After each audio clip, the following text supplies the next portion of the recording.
Scott Chevalier with Epic. I'll be handing over the main talking responsibilities to Doug for today's presentations, and I'll be monitoring the Q&A for the channel and making sure to chime in where appropriate if needed. So Doug, I'll hand off to you, who will be sharing his screen. All right, thanks, Scott. Appreciate it. Let me get a screen share going here.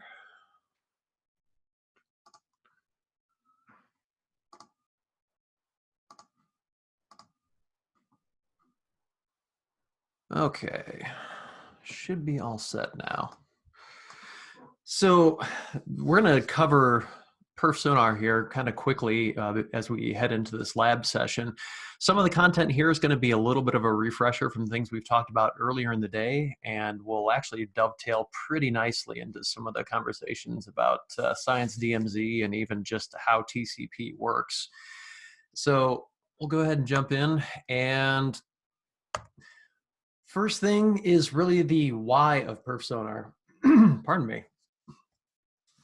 So as you all are probably aware, the global RNA network system is vast. It's comprised of a lot of different pieces that you only have control over a very, very small part of, usually your home institution or possibly at a regional level. But you have equipment scattered all over the globe. You have different ideas about how networks should be run. You have international links underseas that maybe you don't even have any kind of insight into. There's just a lot going on when you're talking about doing a transfer from somewhere in the United States to any country overseas, or sometimes even just across the United States, even in the same country. So there's a lot of moving pieces. And again, they're managed by different organizations and different levels of responsibility. And at the end of the day, we're really kind of relying on what effectively is a giant agreement that we're all going to make a best effort to keep these up and running, but we all have a different level of resources and a different level of emphasis placed on what those resources should be to keep this huge global RNA network up and going. So kind of more of the same here, but for all of this to work properly, Jason touched on this quite a bit with the Science DMZ, and then again, Neil from Google talked pretty extensively about how current network protocols work. And everything has to work really, really well, homogeneously, completely from end to end to get decent transfer speeds. And yet we only have control over a very small part of it. And because we only have control over a small part of it, we also only have insight into very small pockets of the network. And so part of what perfSONAR does is give us a little more insight into what an actual real world transfer would look like, as opposed to just the theoretical, I've got a 10 gig link, they've got a 10 gig link on their end, therefore we should be getting a 10 gig transfer between the two. But there's a whole lot of stuff that has to happen in between, and we don't really know a lot of times what to expect out of an end-to-end transfer. So our main goal is to support scientific use cases. We are trying to make sure that research can happen between sometimes in the same region, sometimes in the same country, sometimes internationally. But a lot of science today is done collaboratively. We've got data sets that need to be shared in real time.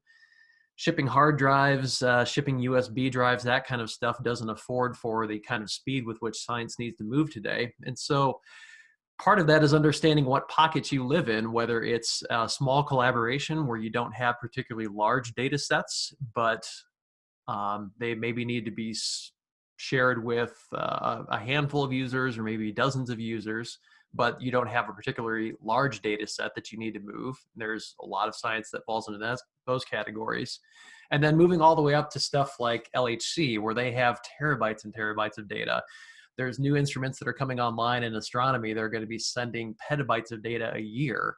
And so understanding what kind of network performance you can expect before you start bringing experiments online, or before you start telling people that, yes, we can absolutely share this data with you, is really paramount to being able to do science successfully. So this is just a real quick slide that kind of summarized data transfer rates. We're going to gloss over this one and keep moving forward, but it does give you a kind of a little bit of an insight of how long it's going to take to move data from one place to another, depending on the data size. And again, these are kind of in a perfect world. So I touched on a little bit earlier, but there is a little bit of a problem with network adoption. Primarily in this context, we're dealing with a lot of network engineers today and a lot of people who spend their lives in this, but that isn't what researchers are good at. Researchers are good at their specific science domain. They want to be able to move their data. They don't really care how that happens. They don't really care about the why. They don't care about the complexity of the network. They just want to be able to move data from one end to the other. They're not network engineers. So sometimes that causes some challenges to network adoption. For instance, I mentioned shipping hard drives or USB drives. That's a very common way to move data. I shouldn't say very common, but it still happens out there where you have collaborations that are moving data via the postal service because they don't understand either how to do a transfer, maybe the performance isn't what they expected in the past, maybe they just don't know the resources that are available to them. And so there's all these myriad of reasons why network adoption isn't high in some specific science domains and in some specific regions. Sometimes it's as simple as I've done it this way for 30 years. I'm going to be retiring in 5 years. I don't want to learn something new. So there's a ton of challenges out there. And sometimes it just comes down to personality conflicts. Maybe the researcher has had a bad experience with the network group in the past. Whatever that may be, our goal, honestly, is to get people to use the network to do science, to speed that time to science.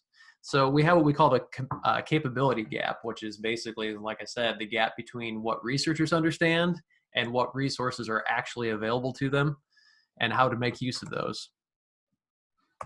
So we're going to go through this section fairly quick because we've talked a lot about network performance and bottlenecks and those sorts of things already today and how TCP behaves or misbehaves depending on the situation. So I like this quote at the top: in any large system, there's always something broken. I think we can we can all relate to that. And modern networks are very, very large, complex animals. So one of the issues, really probably the outstanding issue right now, is TCP is still the primary network protocol that we are using to move data. It's old at this point. It was designed for a different time and it was designed for a different traffic load, but bulk adoption of something new, Neil gave that excellent talk about BBR. That's an outstanding protocol that has some really interesting upsides to it, but widespread adoption of that isn't going to happen anytime in the next 6 months. It's still in development. There's a lot of reasons why TCP is still going to be around for quite a while. We've made some strides in fixing certain things, but the underlying infrastructure is what it is. So the problems, as we've noted earlier, can occur at the source level, maybe your campus, maybe your region, maybe the backbone between those regions. Maybe it's on the destination campus. There's all sorts of places where we can have congestion, where we can have packet loss, where we can have excessive latency. And we need some insight into that end-to-end transfer. Just doing a speed test to the internet at large, even if it's in the same region as the campus you're trying to get to, doesn't really give you the whole story about what a transfer is actually going to look like. So local testing is usually where we want to start. As network engineers, we want to check what's closest to us first. And so you can run into situations, we've noted here, a switch with small buffers. Maybe it's working fine on your campus because you're talking about low latency, so you don't need a huge buffer size. You're not talking about large window sizes for TCP packets. But all of a sudden you get out beyond your region, beyond that 10 millisecond, and your performance is really poor at that point. So you need something besides just a local test or even a regional test to get a good handle on what performance is actually going to look like in a real world transfer. This is a graph that Jason went over earlier, so I'm not going to spend a bunch of time here, but needless to say, a little bit of packet loss can cause huge performance issues, and we're going to just keep on moving forward past that one. So one of the things that we use perfSONAR for is to detect soft network failures. So hard failures are ones that we're all pretty familiar with. We don't have any connectivity. We can't ping the target. We can't do a file transfer. Email's not working, something along those lines. And soft failures are usually fairly easy to, or hard failures, I'm sorry, are usually fairly easy to find. Something's not working. There's a red line on somebody's graph where a link is down or something along those lines. And so when we get into what we're talking about soft failures is where things are working. You can ping the target. You can do small file transfers without an issue, maybe emails working, those sorts of things. But we have larger issues where larger file transfers aren't working. And those are the ones that are hard to find because it's not as simple as, oh, that link is down, we need to get that link up and everything will be fine. There can be layers of things that are happening, and it may not be one problem. It may be a culmination of a bunch of different problems. So again, we talked a little bit about hard failures like a fiber cut. If there's a transatlantic link that has a fiber that is now two pieces instead of one long piece, then that's a pretty easy one to spot, and there's not much we can do about it other than call a boat and wait for a few months for them to get out there to fix that. But soft failures can go undetected for a really long time, and soft failures don't even necessarily show up as a real problem at first. Maybe they kind of ramp up over time where performance is poor, but not poor enough to worry about. And it steadily degrades over a period of time until it becomes problematic. And then all of a sudden we start looking at it. But if we can catch those early, we can improve transfer performance and not wait till it's a problem where a researcher says, I'm just not going to use it. It's not working for me. I don't know why. The network guy says the link is up, so everything should be fine. I'm done. So that kind of goes to that last question on this slide of how much should we care about soft failures? It depends on your use case. It depends on what you're trying to support. And we're going to delve into that a little bit more later. So causes of packet loss, again, we'll kind of breeze through this real quick. A lot of what we typically see are under-buffered switches, and that just comes back to when you look at a switch and say, well, it's a 10 gig switch and this one's cheaper than that one, so I've got limited funds, I'm going to go with this switch.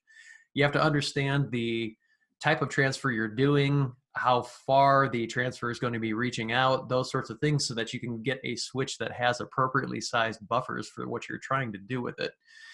Dirty fiber connectors, failing optics is a big one, where optics can over time degrade. They're not necessarily a hard failure of they work one day, they don't work another one.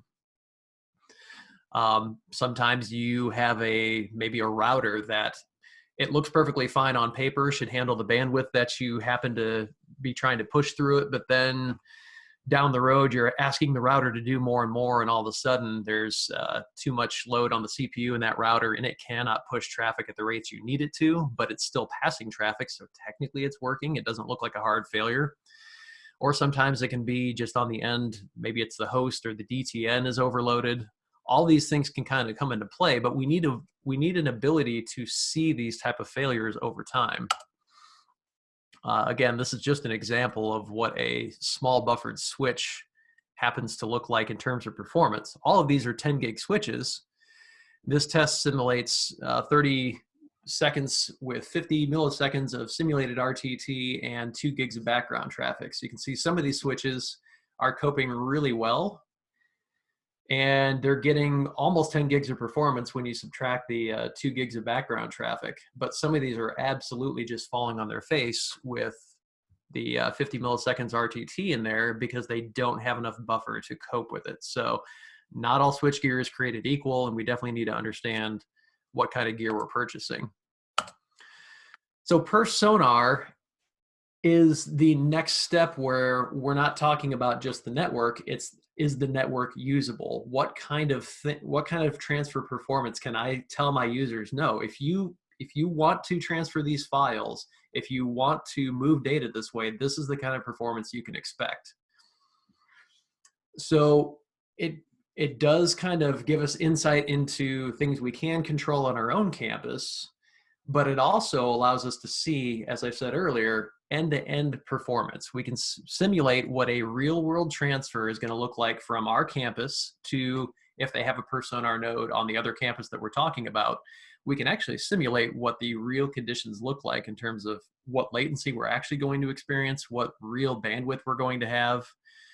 And that's going to open some doors to have discussions with other places about the things we can't control, maybe their network, or maybe the networks on each end are fine, but the regional in the middle is having problems with their network that they're unaware of.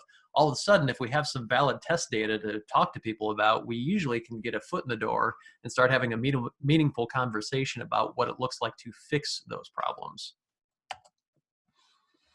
So your network probably now does some form of monitoring. You're going to be doing bandwidth tests, or maybe you're going to be pinging a specific provider or a specific area out on the internet to make sure you've got connectivity. But a lot of times those are just point in time type of tests that are either scheduled, or maybe there's some specific event that kicks them off and it tells you what's going on at that specific time. But it's hard to look at it from a historical perspective of, well, what does my performance look like over the past year? If I do a lot of business with this particular regional or this particular campus or this particular overseas entity, what does my performance look like last year? What does it look like now?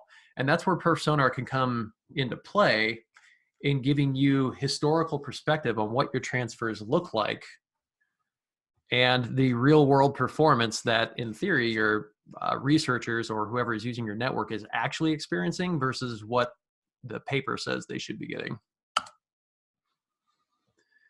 So Jason had this diagram earlier, and we can see we've got some perfSONAR nodes on this network. In short terms, perfSONAR gives us visibility into the different pieces of the network, depending on where you have them, maybe from your edge to the provider edge, maybe from your edge to all the way to the edge of the person you're trying to do a transfer with, or possibly deeper in your network. Maybe you've got a VLAN writing that takes the VLAN takes it out to the border router and then out, and you can put a perfSONAR node deep into your network where your research is actually happening, and maybe they've got the same situation on the other side, and you could actually simulate a transfer from lab to lab just to see what that would look like. And this becomes more and more important as we're talking about 100 gig links and huge data centers and big data sets and the ability to move that kind of data efficiently. But first of all, you have to know that you've got a problem. So I think I've probably covered this slide. So end-to-end performance, what's changed? Well, we've done a lot of tuning. We've made TCP less fragile than it was, although as Jason noted earlier, we still call it the fragile workhorse. It's a little more robust. Auto tuning has gotten better. Buffer sizes typically have gone up. Even small, buffered switches now usually have more memory available than small ones from, say, a decade ago. There's a lot of things that have improved, including just using more efficient transfer programs like Globus as opposed to just using FTP or something like that. But there's still the huge compatibility gap between end users and network engineers that we talked about. You still have a lot of misconfigurations between different networks. Maybe one's using jumbo frames and one is not. Underpowered switchgear, underpowered routers, those kinds of things are still in use because of budget constraints. Maybe it's 7 or 8 years old and you really need to upgrade it, but the money's just not there. There's all sorts of things that still exist in the networking world because technically they work, but they don't really work for our use case. So we need to be able to simulate a real transfer end to end and know how much actual throughput I can get out of this, how much time it's going to take to go to and from. Do we have packet loss or duplication or reordering or something along those lines? Those are the type of things that we now have some visibility into when we're using perfSONAR. So the toolkit is a pretty lightweight installation. It doesn't take long at all. We've got on here, it takes less than 30 minutes. Usually it takes less than 5 or 6. It goes on pretty easily. CentOS is the primary supported one. That we actually have an entire CentOS image that you can download, image the machine with it, ready to go. We support Debian as well. We've also got Ubuntu, which is Debian-based packages that you can download and install the toolkit on, or there's several different packages. If you go to that link, it will actually show you what the differentiation between the packages are, but it does not take long to set up, and it doesn't take long to get up and running. So there's several different use cases here. I'm not going to have a whole lot of time to talk about individual use cases here and why we would do certain things, but we can look at this from several different perspectives. Are we looking to understand what our bandwidth is over time? So we're going to do regular bandwidth tests so that we can say, you know what, we are pretty regularly expecting this sort of throughput this time of day.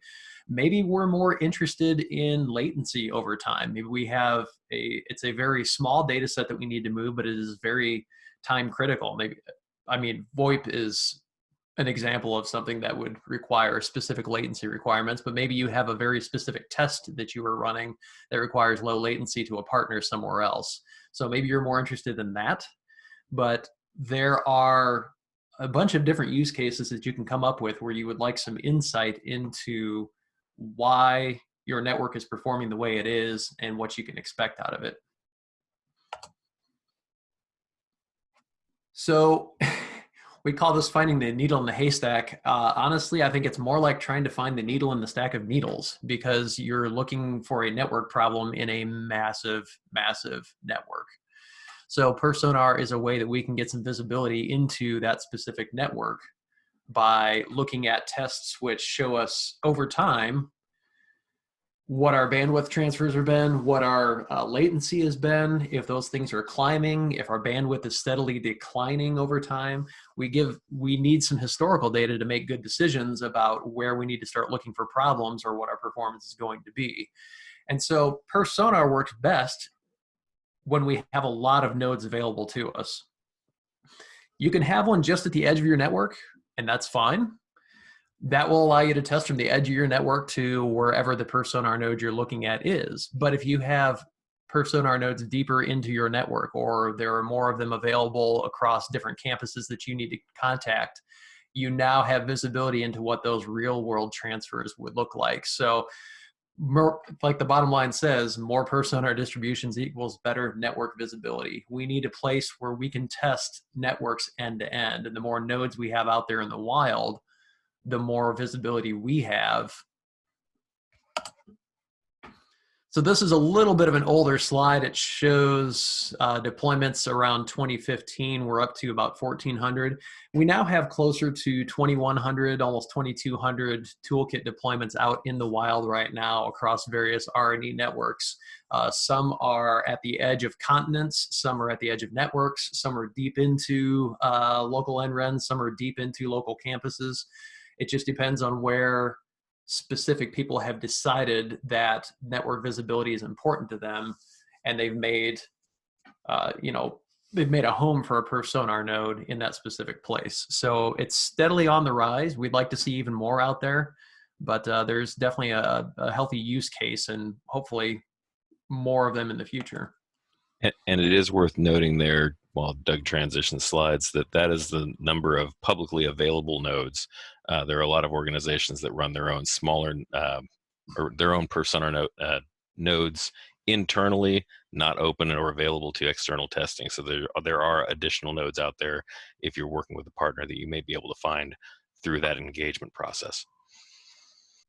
Thank you. That's a very good point, because you could run a perfSONAR deployment or a full perfSONAR mesh internal to your campus that isn't available to the outside if you have specific performance monitoring requirements you want to do in-house. Like Scott said, these are purely outside ones.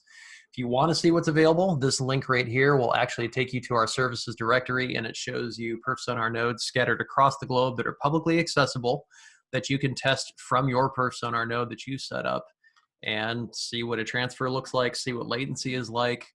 And maybe you have a partner out there that you are doing business with, and you can locate them on this map, and you can contact them and say, hey, more than just a one-time test, I'd like to get on a mesh with you where we can see what transfers are going to look like over time. So this is the mesh I've been talking about. So perfSONAR can operate as a standalone box, and you can do standalone testing with just that one particular box, but some of the value of perfSONAR comes from participating in a perfSONAR mesh, where the individual nodes report their data back to a central archive, and then you through some fairly easy configuration, can turn them into a mesh where you have visibility into not only transfers between your institution and other institutions, but any place else that is participating in this specific mesh. And it gives you quick insight from the dashboard itself, whether you have a problem or not. This one's got some yellow on it, which means they've got some transfers that aren't going as expected. Obviously, the little red blip there on the right side is a really poor performing node that needs some attention. But you can start to see usage patterns like, is the transfer problem I'm having to this specific region or this specific place unique to me?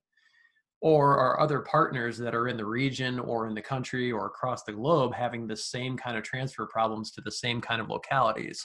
And you start to gain some insight over time as these tests run for days, weeks, months, or even years over to what that long-term performance looks like, and whether performance is staying the same, whether it's slowly failing as time goes on because maybe they've got an optic that is getting weak and now the performance is falling off, and you can go back historically and look at that. There's a lot of advantages to being able to participate in a mesh and have that historical perspective on what your performance actually looks like. So I breezed through that pretty quickly. It looks like we're right at the half-hour mark, but I'll go ahead and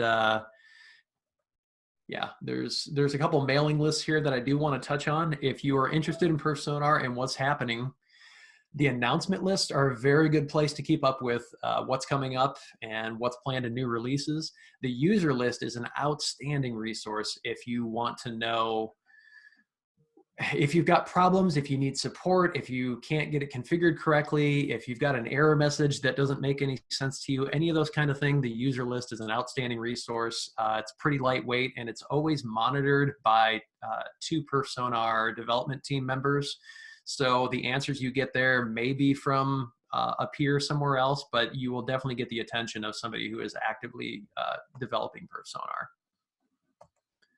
So there's a few other resources here that you can jump on and take a look at things. A lot of it is links that were elsewhere in this talk, but I've kind of aggregated them all here at the end for you, including the YouTube channel that does have some very useful videos on there in terms of just showing you how to use the product and what to expect out of it and that sort of thing. Also, I'd really like to highlight that last link, the faster data knowledge base at ESNet. That is an outstanding resource to understanding switch tuning, buffer sizes, a lot of the things that we've covered in depth this morning across this talk and some of the previous talks. That is an outstanding resource if you want to understand large transfers across large distances and what kind of tuning is necessary to make those happen. So with that, I'll throw it open if there's any questions. And if there aren't, then I think we'll probably head into the lab. Doug, we had two questions. Oh, sorry, go ahead. Go ahead. We had two questions come in. I wanted to first make sure that Jeff received an answer there because I'm a little bit unsure of how the system worked there, but I typed in an answer for Jeff. The short of it was that Jeff was wondering if perfSONAR will calculate preferred routing if multiple paths are available regionally. The short answer to that is no, but it will show you what routes are available being used currently and give you the opportunity to test between other nodes, other node points then. To test alternative routes. And there was another question from, we've got a few actually here now, Doug. So Anonymous asks, do we have best practices for deploying inside a network behind a firewall? What needs to be open for the node to function? Oh, go ahead. I was going to say, I'll toss to you first. Yeah, the answer there kind of, it depends. perfSONAR is designed to live out on the edge of the internet. It doesn't really need specific firewall protections or provisions along those lines. I'll preface this by saying we don't support NAT. While there are implementations where NAT is in use, it needs a real world IP and it needs to be able to get out and talk. On the perfSONAR project page, perfSONAR.net, we do talk about specific ports that are needed for it to function if you want to have it behind a firewall. But the shorter answer is those ports need to be open and it needs to have a real dedicated IP address where it can get straight out to the internet to be able to talk to the other nodes out there and to give you an accurate performance analysis of what kind of transfers you can expect. So if you want to know what the performance through your firewall is like, then you need to have it behind your firewall. If you want to know what the performance in front of your firewall is like, then you're best off to actually physically place it in front of that.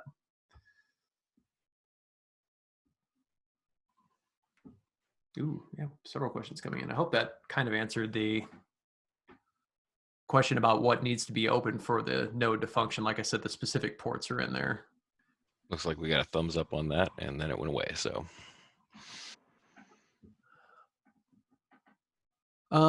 slide about the vendor sizes again. I can throw that up real quick.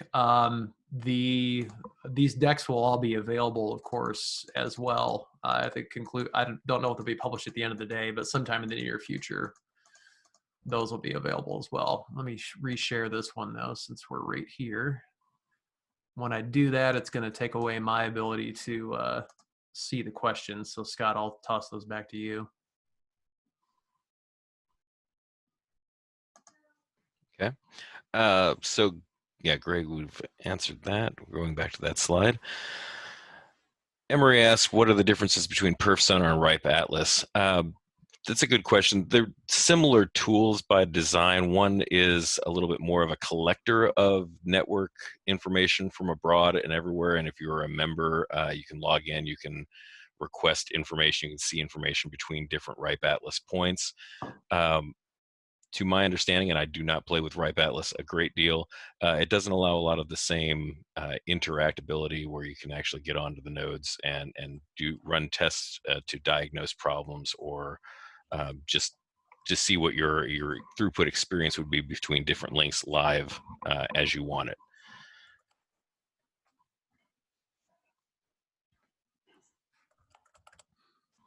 That was for Emery. Hopefully that answered that one. Okay, and I think I've got that buffer size slide up. Yeah, so I think we're okay on that one. Worth noting here that some of this is going to be dated as well, and I think this was originally run in 2016. Yeah, but a lot of this gear is actually still in use out there. Just depends on when your refresh cycle is, but it definitely highlights the differences on queue sizes, buffer sizes, that sort of thing, and their subsequent performance there.